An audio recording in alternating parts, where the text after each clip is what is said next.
విశాఖ గాంధీ విగ్రహం దగ్గర జూనియర్ డాక్టర్లందరూ కూడా ఈరోజు ధర్నా.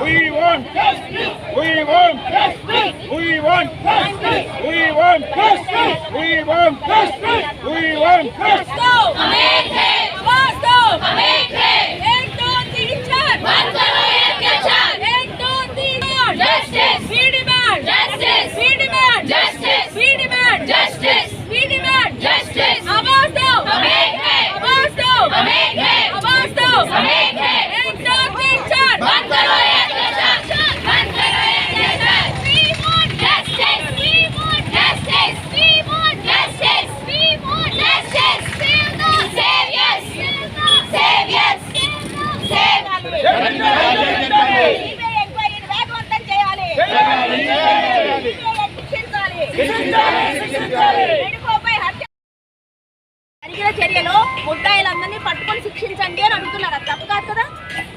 దానికోసం డాక్టర్లు అందరూ రోడ్డు ఎక్కర్లేదు కదా.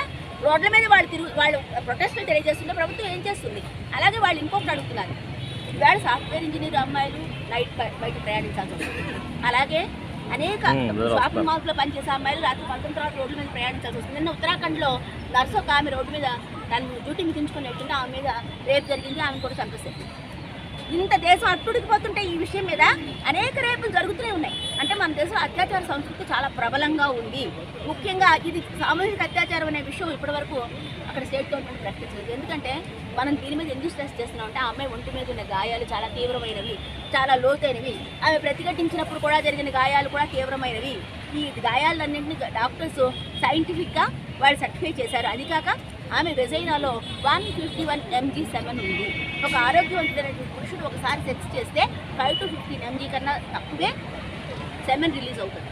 కానీ ఇంత స్పెర్మ్ ఆమె వెజైనాలో ఉంది అంటే ఇది సామూహిక అత్యాచారం అని డాక్టర్స్ సర్టిఫై చేస్తున్నది. ఈ ప్రాబ్లం ఏంటి? ఒకరిని ఎవరినో తీసుకొచ్చి టింగుమని వాడిని ముద్దాయిని ప్రకటించాల్సిన అవసరం ఏంటి మీకు? సిక్కిజోటి చర్య ఇది. పశ్చిమ బెంగాల్లో ఇది జరిగిన ఘటన ఏంటంటే ఆ ముఖ్యమంత్రి మేడం కూడా రోడ్డు మీద వచ్చి న్యాయం చేయండి అని ఆవిడ అడుగుతుంది. ఉల్టాగా ప్రభుత్వం ఎవరుంది? పశ్చిమ బెంగాల్లో ప్రభుత్వం ఎవరు? ఆ ముఖ్యమంత్రి వచ్చి న్యాయం చేయాలా, న్యాయం జరగండి అని అడుగుతుంటే ఎంత సిగ్గుచేటని. ఎందుకంటే ఇలాంటి భారతదేశంలో అది కలకట్టా కాదు, ఏదో ఒక మూలలో ఏదో ఒక రోజు జరుగుతూనే ఉంటాయంట. అవి కొన్ని బయటికి రావట్లేదు. కానీ దీన్ని కఠినమైన ఈ చట్టాలు ఈ పనికిరావు. పాత చట్టాలు మంచి చట్టం తీసుకొచ్చి ఇలాంటి చేసిన వాళ్ళకి ఏదో ఒక ఘోరమైన చట్టం తీసుకొస్తే, సౌదీ అరేబియాలో ఇలాగా ఎవరన్నా చేస్తే ఒక నెలలోనే ఖతమాడు. అలాంటి చట్టం మేము చెప్పాల్సిన స్టేజ్లో ఉన్నదా గవర్నమెంట్? మాతో చెప్పించుకోవాల్సిన స్టేజ్లో ఉన్నదా గవర్నమెంట్? ఆ చనిపోయిన అమ్మాయికి వాళ్ళ కుటుంబ సభ్యులకి న్యాయం జరగాలని మేము వాళ్ళకి తోడుగా వాళ్ళకి న్యాయం జరిగే వరకు చివరి నిమిషం వరకు పోరాడుతూనే ఉంటాము. అండ్ బతికున్న చనిపోయిన ఆవిడని మేము ఎలాగో వెనక్కి తీసుకురాలేమండి. ఆవిడకి ఇప్పుడు మేము క్యాండిల్ లైట్ వాక్స్ ఇది చేసి ఆవిడ ఆత్మశాంతి చేతుల్లో చేయడం తప్ప మేము ఆవిడ నేను చేయలేదు. కానీ అదేవిధంగా మేమందరం కూడా ఆడవాళ్ళమే.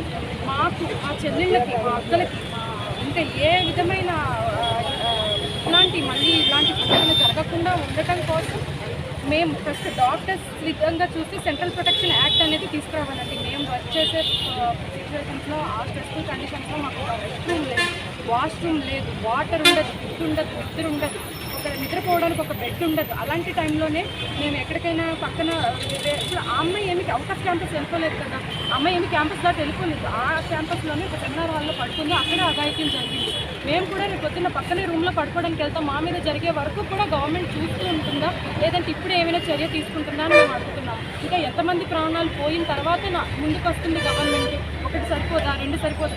ఈ న్యూస్ జరిగిన గత 3-4 రోజుల్లోనే ఇంకొక 2-3 మర్డర్స్, అత్యాచారాలు జరిగాయండి.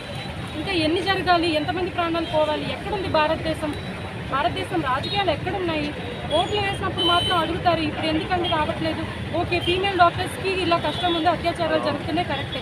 మేల్ డాక్టర్స్ ఉన్నారు. మేల్ డాక్టర్స్ క్యాజువాలిటీలో వర్క్ చేస్తారు, ఎమర్జెన్సీలో వర్క్ చేస్తారు. ఒక పేషెంట్ ఒక 10-15 సంవత్సరాల నుంచి చాలా తాగేసి